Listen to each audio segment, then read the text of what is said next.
Oke, baik. Terima kasih atas pendapat kamu semua. Semuanya memang betul. Terima kasih. Baik, mari kita dengar pula apa penjelasan di dalam buku 28 Dasar Doktrin Gereja kita. Apa yang dimaksudkan tentang gereja? Oke, saya baca di sini. Gereja adalah persekutuan orang-orang percaya yang mengaku Yesus Kristus sebagai Tuhan dan penyelamat. Sebagaimana umat Allah di masa perjanjian lama, kita dipanggil keluar dari dunia dan kita berkumpul untuk berbakti, untuk bersekutu, untuk mendapatkan petunjuk firman, untuk merayakan perjamuan Tuhan, untuk pelayanan kepada seluruh umat manusia, dan untuk menyebarkan Injil ke seluruh dunia. Gereja memperoleh kuasanya daripada Kristus, yang adalah firman yang menjelma, dan dari kitab suci yang merupakan firman tertulis. Gereja adalah keluarga Allah karena diangkatnya sebagai anak. Maka anggota-anggotanya hidup berdasarkan perjanjian baru. Gereja adalah tubuh Kristus, suatu masyarakat iman yang Kristus sendiri merupakan kepalanya. Gereja adalah pengantin yang baginya Kristus mati agar ia dapat menguduskan dan menyucikannya. Pada saat ia datang dalam kemuliaan, ia akan mempersembahkannya sebagai sebuah gereja yang mulia bagi dirinya sendiri. Orang-orang setia dari segala zaman yang telah dibelinya dengan darahnya, yang suci dan tidak bercacat celah, noda ataupun berkerut. Inilah yang dijelaskan buku ini tentang gereja, di mana gereja itu adalah satu tempat persekutuan atau perkumpulan bagi orang-orang yang percaya, di mana gereja juga itu diumpamakan sebagai Kristus, dan juga gereja itu diumpamakan sebagai perempuan. Semua penjelasan ini kita boleh baca di dalam Kejadian pasal 12 ayat 3. Kita boleh baca juga di dalam Kisah Para Rasul 7 ayat 38. Kita boleh juga baca itu dalam Efesus 4 ayat 11 sampai ayat 15. Dan juga kita boleh baca itu dalam Efesus pasal 3 ayat 8 sampai 11. Dan juga kita boleh baca di dalam Matius pasal 28 ayat 19 dan Matius 16 ayat 13 sampai 20. Semua ini kita boleh baca, semua ini kita boleh merujuk dalam Alkitab. Apa itu gereja? Jadi, kalau ada gereja, harus ada apa? Harus ada jemaat. Seperti sekolah, oleh karena sekolah ada, harus ada pelajar. Ada sekolah, ada pelajar, ada cego, gurunya. Jadi sudah dijelaskan tadi bahwa gereja itu ialah Yesus Kristus sendiri. Jadi perlu pula ada yang di dalamnya, yaitu jemaat. Ya, baik. Kita sudah kupas gereja. Kita kupas pula apa itu jemaat. Oke, bagi kamu, apa yang kamu pahami tentang jemaat?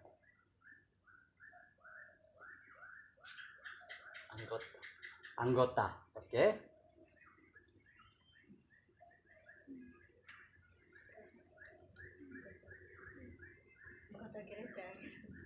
Anggota gereja lah kan? Iya. Baik. Terima kasih atas pendapat kamu, memang berketepatan. Oke. Di mana ada gereja, ada jemaat. Oke.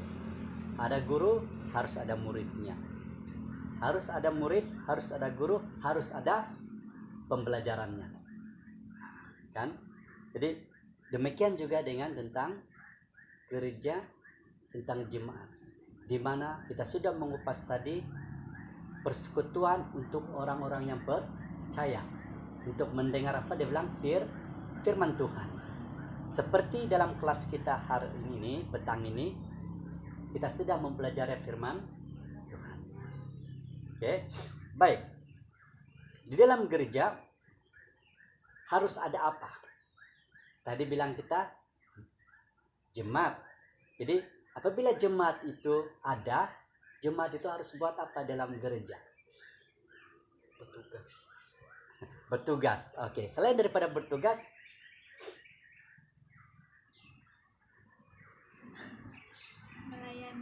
melayani. Oke. Mendengar. Oke. Apa lagi? Oh, menghormati gereja. Oh, baik sekali. Oh, luar biasa kamu ini. Oh, baik. Kalau dikatakan di sini, yang pertama berbakti. Tepat yang kamu sudah berikan tadi. Okay? Satu, berbakti. Kedua, bersekutu. Ketiga, mendapatkan petunjuk firman. Yang seterusnya, merayakan perjamuan Tuhan. Dan seterusnya, melayani kepada seluruh umat manusia. Yaitu, bilang kamu menginjil. Dan apa? Dan menyebarkan Injil ke seluruh dunia. Baik, ini yang perlu ada, di dalam sesuatu gereja itu. Apabila gereja itu ada dan jemaatnya ada, harus ada misi dia, harus ada tugasan, yaitu Tuhan bilang pergilah ke seluruh dunia, beritakanlah firman Tuhan, dia bilang kan, sebab sampai akhir zaman pun saya akan menyertai kamu. Jadi kita sekarang ini adalah jemaat, anggota tubuh Tuhan, sebab kepalanya adalah Tuhan. Jadi apabila kita sudah menjadi anggota Tuhan, tugasan kita adalah untuk seperti yang kita sudah sebut tadi, yaitu menyebarkan Injil ke seluruh dunia. Baik, sebelum kita melanjutkan beberapa topik ini, mungkin ada pertanyaan kamu. Ada?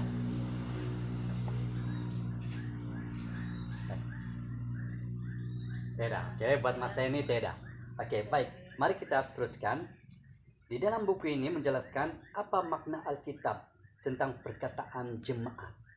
Oke, dia bilang di sini, kata gereja berasal dari kata eklesia, yang berarti dipanggil keluar. Inilah maksudnya ini. Oke, kita boleh baca dalam 1 Korintus pasal 11 ayat 18 yang mengatakan, dia bilang jemaat berarti tempat orang percaya ataupun berkumpul. Jadi kita boleh baca itu dalam 1 Korintus pasal 11 ayat 18, dan kita boleh bandingkan itu di dalam buku yang lain yang terdapat dalam 1 Korintus pasal 14 ayat 19 dan 28. Oke, dia menjelaskan lagi di sini bahwa jemaat itu ialah orang percaya yang tinggal di tempat tertentu.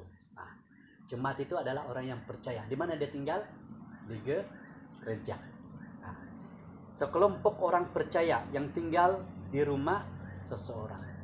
Itu juga maknanya satu kelompok himpunan orang percaya. Di mana? Di daerah pun itu juga dijelaskan. Dan keseluruhan tubuh orang percaya di seluruh dunia. Itu juga maknanya apa maksud jemaat. Jadi inilah maksud jemaat ini. Di mana jemaat ini adalah orang yang percaya. Mereka boleh berkumpul di rumah, mereka boleh berkumpul di gereja, mereka boleh berkumpul di sesuatu daerah, ataupun boleh berkumpul di mana? Di mana saja. Tapi yang dijelaskan di sini, jemaat itu adalah orang yang percaya. Oke. Apa yang dikatakan pula tentang kalau bilang jemaat yang tidak percaya ini? Bukan jemaat lah, bahkan kalau macam itu kan. Habis dia jelaskan di sini, dia bilang jemaat itu adalah orang yang percaya. Oke, baik. Kita tahu bahwa jemaat itu orang yang percaya kan. Apa pula sifat-sifat jemaat ini? Oleh karena kita sudah tahu bahwa jemaat itu adalah orang yang percaya. Orang yang akan berkumpul untuk mempelajari firman Tuhan dan berbakti di gereja, dan seperti yang kita sudah baca tadi. Jadi bagaimana pula sifat jemaat itu? Baik hati, apa lagi? Rendah hati, apa lagi? Tidak sombong. Oh, tidak sombong, apa lagi? Tolong menolong. Hormati. Ya, oke, baik. Memang tepat apa yang kamu sudah kongsikan. Mari kita dengar pula baca apa penjelasan di buku 28 dasar doktrin gereja. Baik. Dia bilang di sini, kita boleh baca dalam Kisah Para Rasul ayat 20, pasal 20 ayat 28. Dia bilang, jemaat itu adalah jemaat ilahi. Jemaat adalah lembaga ilahi. Kita boleh bandingkan dalam 1 Korintus 1 ayat 2 itu. Apa maksudnya? Jemaat itu adalah jemaat ilahi. Maksudnya itu ialah jemaat itu adalah milik siapa? Tuhan. Oleh karena kita ini adalah milik Tuhan, sifat yang bagaimana? Sifat yang tadi yang kamu sudah sebutlah. Kan? Oleh sebab kita sudah bergabung, oleh sebab kita sudah menerima Yesus Kristus dalam hidup kita. Oke, baik. Jemaat dimulai dari keluarga kecil di mana suami atau bapak sebagai kepala ataupun imam besar di dalam sesuatu kebaktian. Nah, itu sudah dikatakan jemaat juga. Oke, apalagi? Israel adalah jemaat ataupun gereja Allah yang lebih besar. Ini yang dulu lah kan. Oke, kalau kita baca ini dalam Kisah Para Rasul 7 ayat 38. Oke.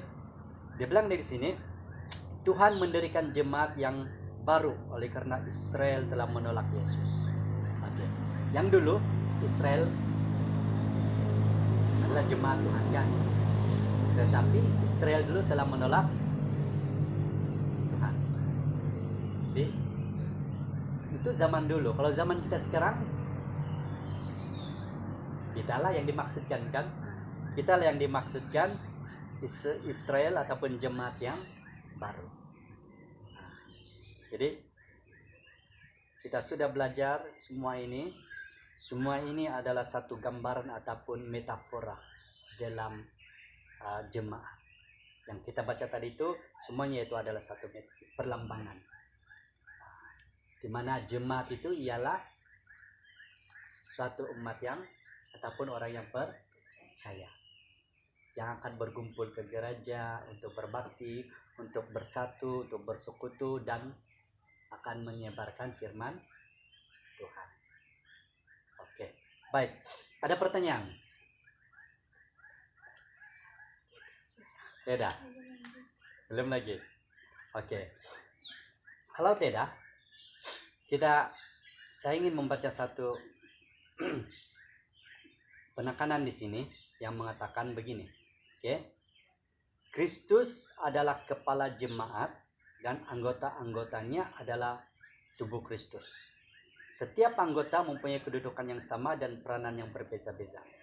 Jemaat dibentuk oleh Kristus dan menerima kuasa dari Kristus untuk menjelaskan semua perintah ilahi yang telah disampaikan Kristus dalam firman-Nya, yaitu melakukan upacara-upacara ilahi, membentuk organisasi dan pemimpin-pemimpinnya, menjaga kemurnian doktrin, menyebarkan Injil, menegur orang berdosa, memulihkan orang berdosa untuk datang bertobat, dan seterusnya akan melayani.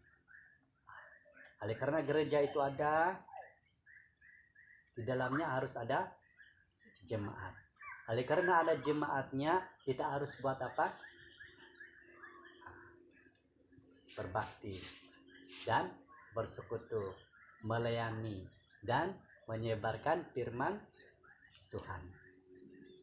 Ingat, jemaat itu orang yang percaya. Baik, soalan dari saya. Bolehkah seseorang itu bergabung di dalam gereja kalau dia belum dibaptis?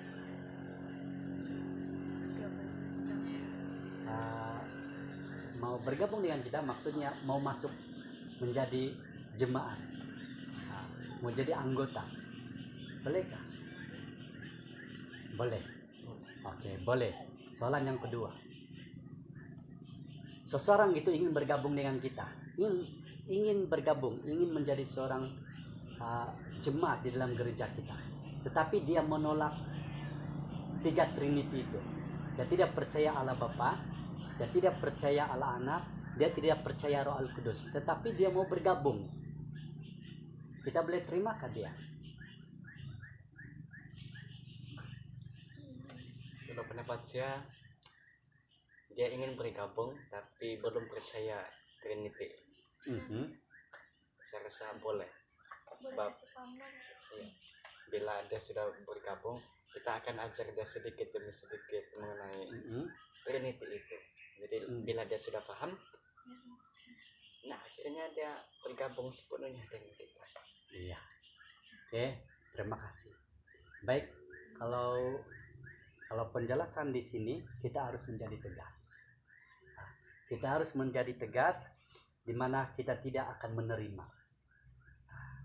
Sebab apabila kita menerima dan dia akan bergabung dengan kita, pasti sesuatu yang tidak diingini akan berlaku, di mana dia akan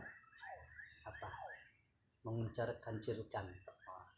Dia akan membawa apa yang dia sudah ajar lain, dia akan bawa di dalam gereja. Maksudnya ialah dia akan mempengaruhi jemaat yang lain. Jadi kita harus tegas.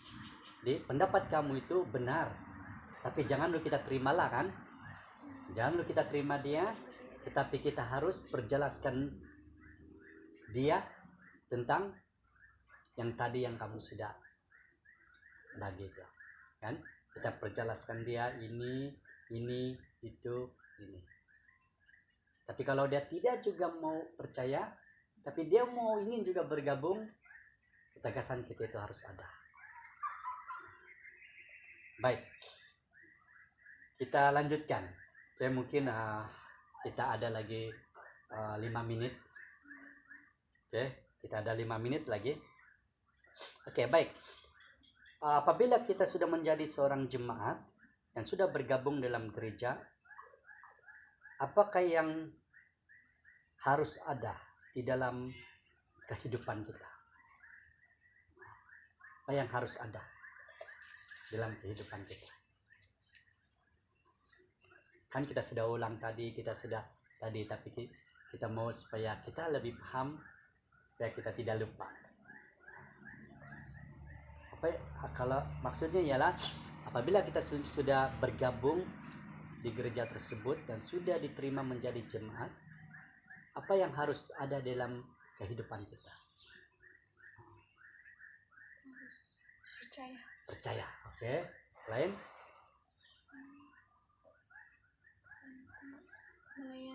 Melayani. Oke. Dan Lagi. berkongsi firman Tuhan. Berkongsi. Menginjil.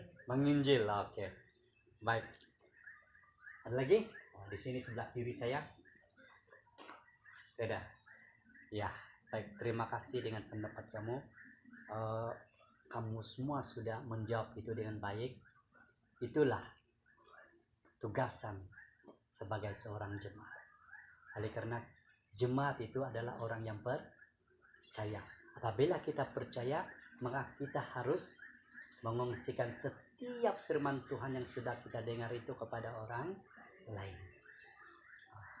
Kongsikan firman Tuhan itu. Oke, itu adalah tanggung jawab kita sebagai jemaat. Baik, kita sudah pergi kepada soalan yang terakhir. Tetapi sebelum saya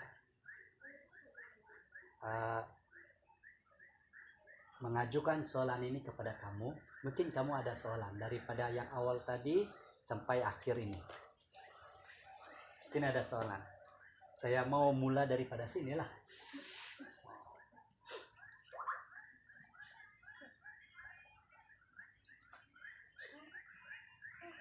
Ya udah. Oke. Next sini. Tidak selesai. Tahu paham lah kan kalau macam itu. Oke.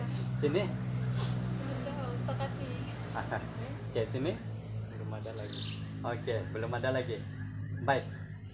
Mari kita baca.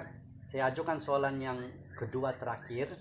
Dia bilang, oke, bagaimanakah seharusnya gereja itu bersatu di antara satu dengan yang lain? Bagaimana gereja itu harus bersatu di antara satu dengan yang lain? Macam mungkin kamu tidak paham soalan ini, tetapi saya ingin lebih mudah dikatakan di sini bagaimana seharusnya gereja itu bergabung, bekerja sama di antara satu dengan yang lain. Macam mana bersatu itu? Macam mana gereja itu harus bersatu, bekerja sama, terutama sekali dalam melayani lah kan. Macam mana gereja itu? Elakkan daripada Pertelingkahan, oke. Apa lagi? Ada kerjasama. Kerjasama, oke. Apa lagi?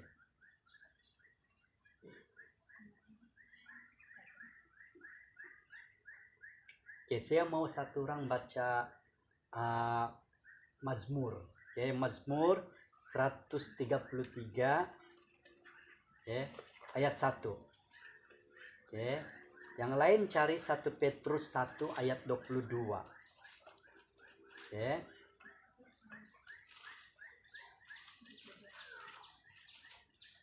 Oke.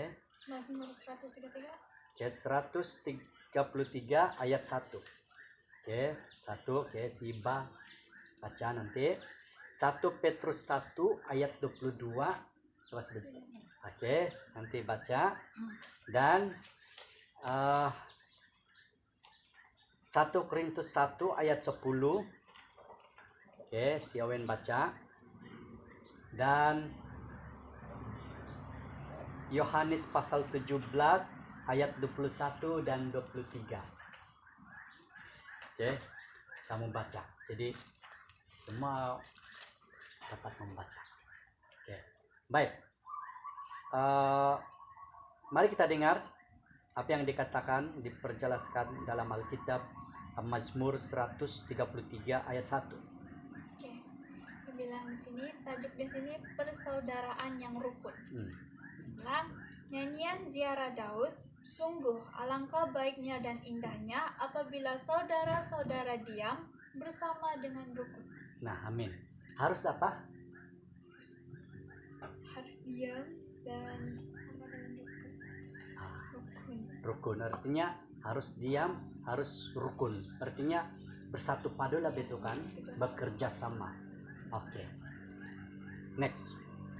1 Petrus 1 ayat 22. 1 Petrus 1 ayat 22. Oke. Seven ya. 1 Petrus ayat 1 Ya, pasal 1 pasal 1 ayat 22. ayat 22.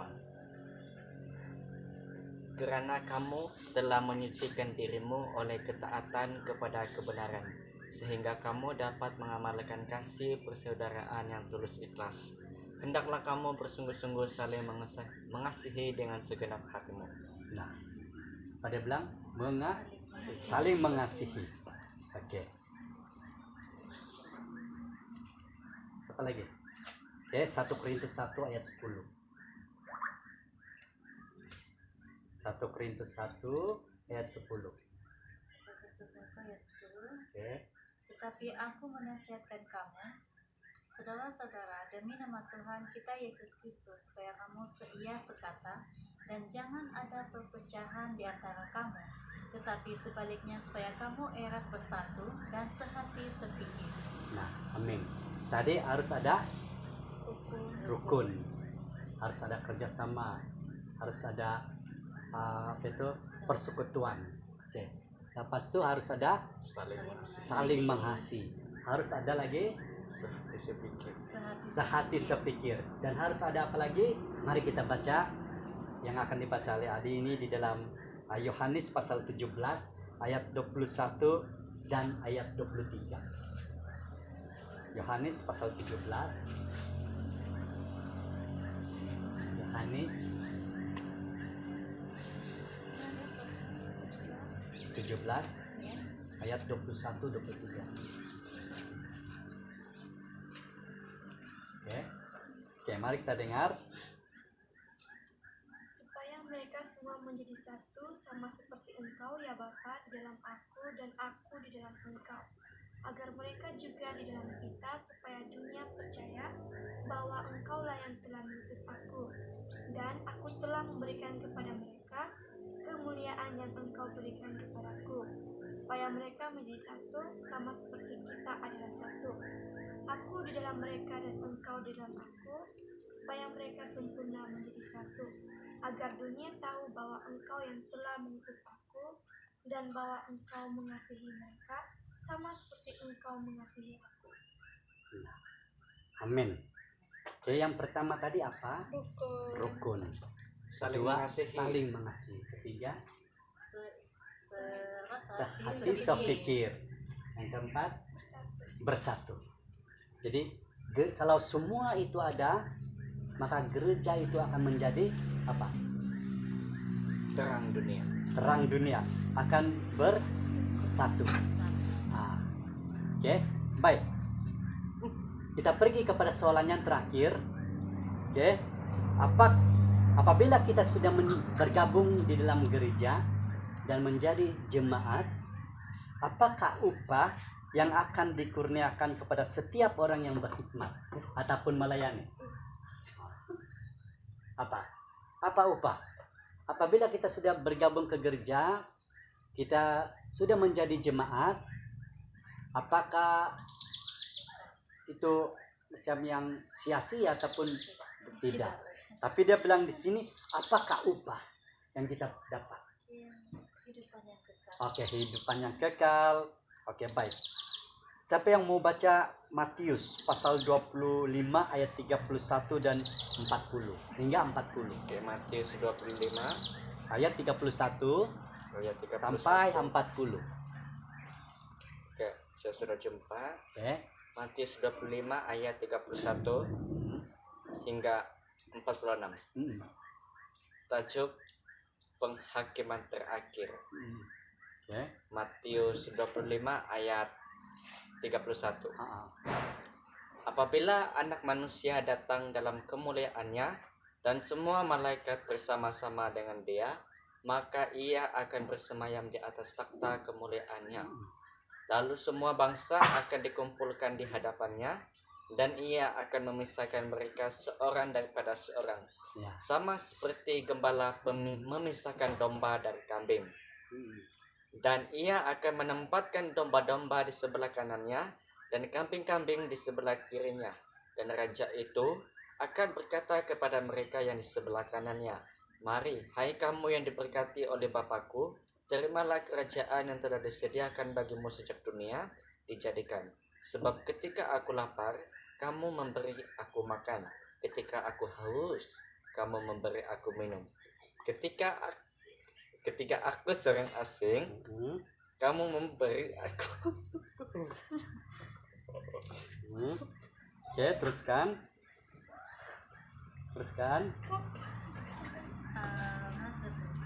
Oke. Mas 35. Sebab ketika aku lapar, kamu memberi aku makan. Ketika aku haus, kamu memberi aku minum. Ketika aku seorang asing, kamu memberi aku tumpahan. Ketika aku telanjang, kamu memberi aku pakaian. Ketika aku sakit, kamu melawat aku.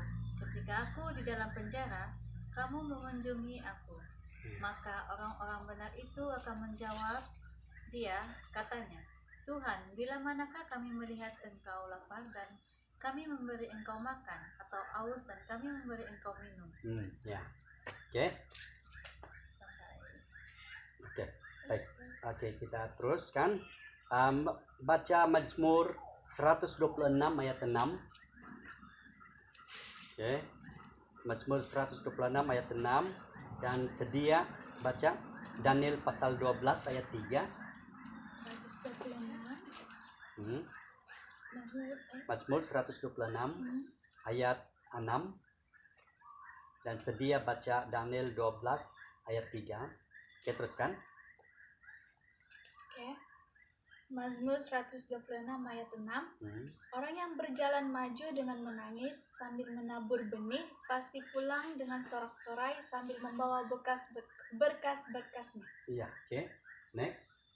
Dan orang-orang bijaksana akan bercahaya seperti cahaya cakrawala, dan yang telah menuntun banyak orang kepada kebenaran seperti bintang-bintang, tetap untuk selama-lamanya. Nah, amin. Oke, apa upaya yang kita peroleh apabila seseorang itu, apa dia bilang? Oke, berhikmat. Nah, apa upaya dia bilang tadi? Tadi apa? Kamu akan Pasti pulang dengan sorak-sorai. kita pulang dengan sorak-sorai. Artinya ada sesuatu yang kita peroleh, yaitu kegembiraan dari mana itu? Dari Tuhan. Dan apa lagi dia bilang? Percaya dan bercahaya dalam kebenaran. Nah, ingat, di dalam dunia ini, sementara kita berada di dunia ini, walaupun kita dengan tangis, dengan payah jari kita untuk menyebarkan, mengungsikan firman Tuhan ini kepada orang lain, pasti di akhirnya itu nanti kita akan apa dia bilang? Bersorak-sorai. Kita akan mendapat apa dia bilang?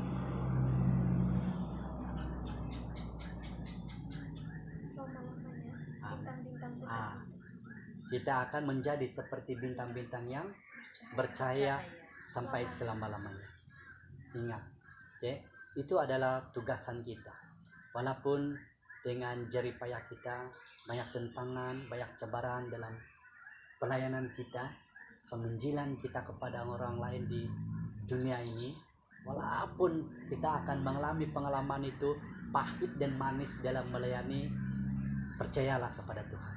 Oke, percayalah kepada Tuhan, pasti kita akan mendapat kemenangan. Jadi baik sebagai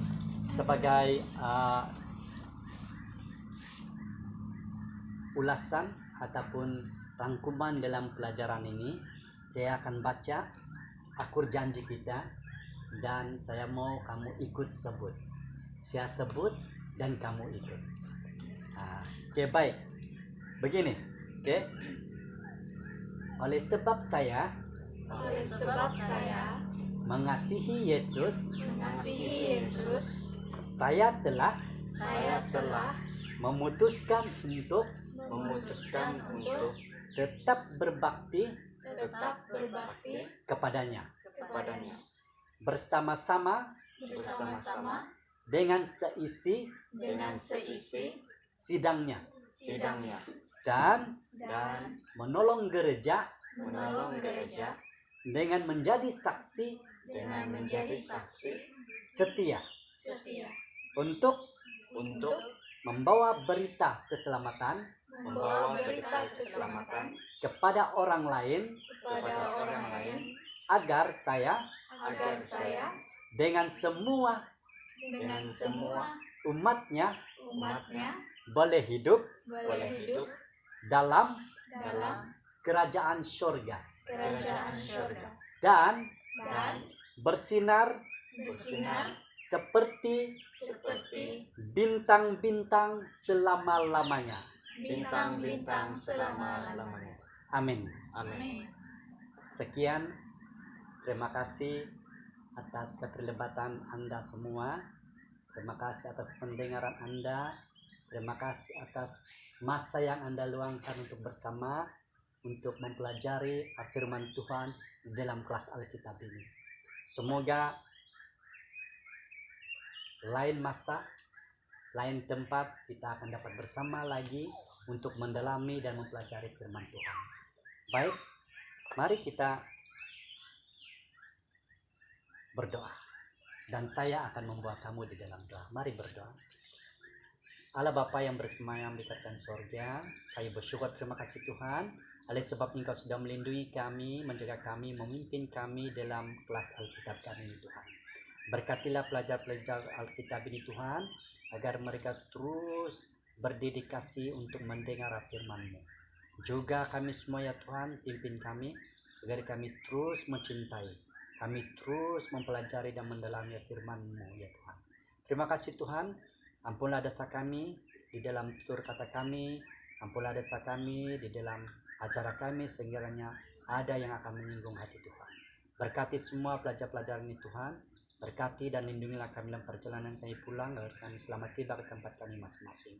Terima kasih Tuhan, biarlah semua ini kami gunakan dalam pelayanan kami. Biarlah Engkau akan menyertai kami. Sebab ini doa kami serahkan di dalam nama-Mu, Anak Tuhan Yesus Kristus, selamat berdobes kami. Amin. Amin. Oke, baik, selamat beristirahat dan jumpa lagi. Mari kita bye-bye mereka. Bye-bye.